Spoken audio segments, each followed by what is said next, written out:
You know, so one of the things I understand is that God doesn't have necessarily a strict path. People argue with God and convince God of things. God isn't like, um, God, God watches his creation unfold. Like this is actually live happening.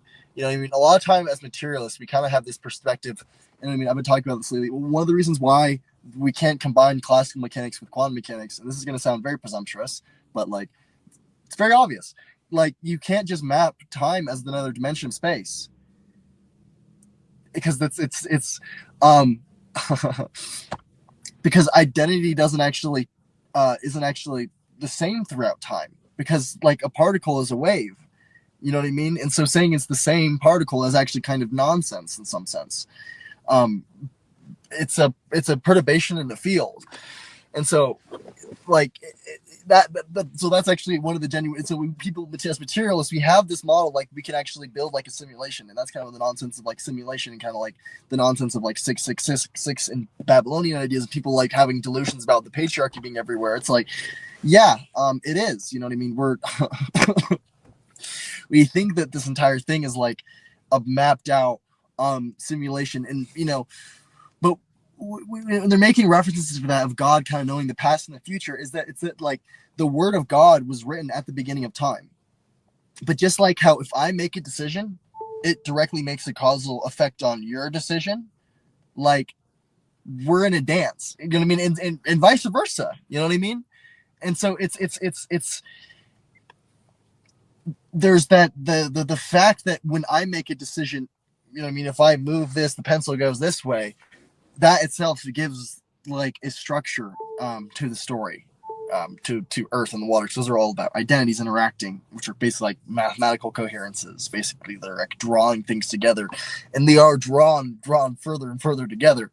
Um, but in that mathematical coherence is basically has things fall to it like gravity has a non-causal force to it, and it's timeless. So in some sense, it exists at the beginning of time. You can think about it.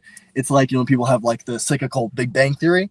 The problem with that is that like yeah, that is true, but like that actually draws out in one instantiation basically, and that's one of the reasons why we actually have cycles within like this universe. You know what I mean? It's like people have theories about like the universe, well, maybe there's like a Darwinistic, so there's like multiple universes, you know what I mean? And it's like, at a certain point, like things kind of like lock up and the tiles kind of edge out, and then like, it kind of phases out. And it's like, yeah, that is true. But like that problem is mentally solved within this universe with the fact that we actually have genuine certainty and we do things like sleep and course screening and forgetting things, and things kind of just like manifest in the most coherent way. You know what I mean? It's like the Mandela effect actually happens, but if you look behind it, it's always like, oh, it's the most coherent. You know what I mean?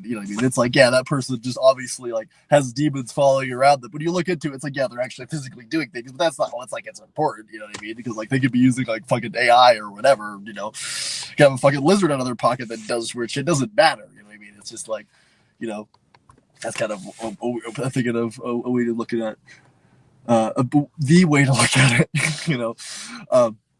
So that's basically but for things, in order for things to exist in the first place, so I mentioned the fact that you go this way, I go that way. There actually must be a genuine reflective element, and that's just the measure effect. It's a quantum effect. Quantum mechanics is just about discrete boundaries, and of any size. It's not about being small. It's just about the information flow across discrete boundaries. You know what I mean? And a discrete boundary means like a string. You know what I mean? Like there's no size, like a line. You know what I mean? Which is like mapping out information flow across lines. You see how like a crazy idea that kind of is. You know what I mean? And why things are like, wait a minute, something's not right. But yeah. But yeah. So like it's like we know this like classical mechanics, it works with like within a single frame. You know what I mean? If you know the position, the cloud position, you're fine. Which it's not like obvious. It's like, well, that's the problem, guys. You guys are just like putting time. You guys are assuming time is wrong within your dimensions, and honestly, and that's why people don't like have weird feelings about like, oh, we just gotta ignore solipsism. People always do that with philosophy, like, given that we ignore solipsism, right? We all ignore, and it's like, no, can't just ignore solipsism, guys. You know, so sorry, but like if your philosophical or mathematical model doesn't include solipsism, and if it does, it works like mine does. You know, then you're missing. Then you're not getting that. You're not understanding anything.